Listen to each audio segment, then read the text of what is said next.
Okay, we're talking about radioactivity and radiation, and we need to say some things about the atomic nucleus.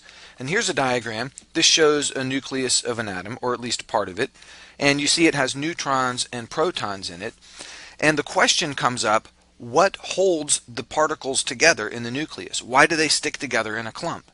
It seems that they ought to be pushed apart, because these protons all have positive charge, and like charges repel. And the protons are very close together, so the force of them repelling each other should be very strong. So there's this force pushing the nucleus apart. What makes it hold together? Well, there's another force inside the nucleus, which we call the strong force, or sometimes called the strong nuclear force. And it's a force that shows up inside the nucleus of an atom, and that's what causes those particles to stick together. And it's one of four fundamental forces in the universe. And this is simply the way the universe is. There are four forces that we know about in the universe, and some of these we've already studied. Gravity is one of them, and we know that gravity attracts, is a force of attraction between masses. Any two masses pull together because of the force of gravity. Another force is the force of electromagnetism.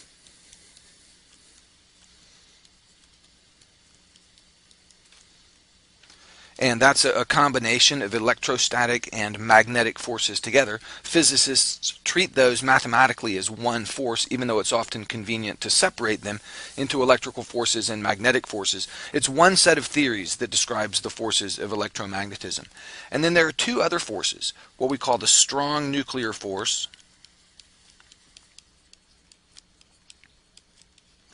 and the weak nuclear force.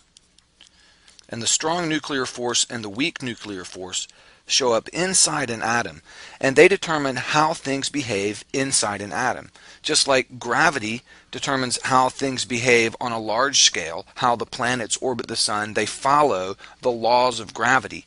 The strong nuclear force and the weak nuclear force, and also electromagnetism, determine how things take place, how processes occur inside an atom. And specifically, it's the strong force that holds these particles together despite the outward push of the electrostatic from positive charges repelling each other. And these four forces simply exist in the universe. We just say this is the way the universe is.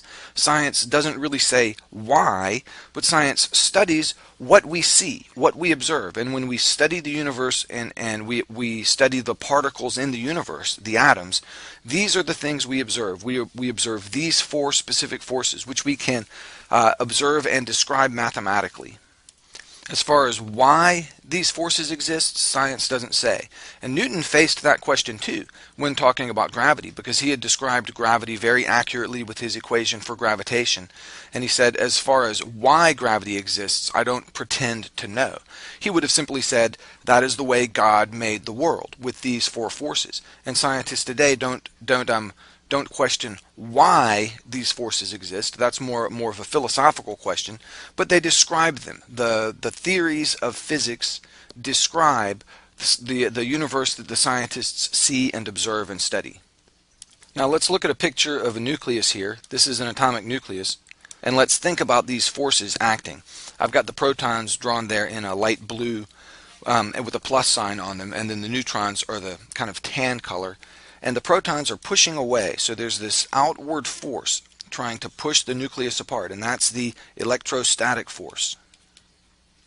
That's the force of repulsion from the protons. At the same time, there's this inward pull,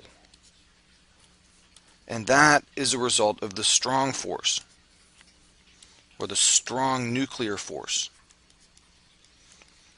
And that force exists between protons and neutrons, and it holds the nucleus together. And those two forces are basically counteracting each other, and in most cases the strong force wins out and the nucleus is held together, and the nucleus is stable. But it turns out that large nuclei are unstable, and here's why. A large nucleus has more protons in it. So there's more electrostatic force. So in a large nucleus, this outward force gets really strong. The larger the size, the less effective the strong force is, and that's because the strong force has a really short range. It's a very, very short range force. If you move a far enough distance, you don't feel the strong force anymore. And from one side of the nucleus over to the other is enough distance for the strong force to weaken considerably, especially if it's a large nucleus.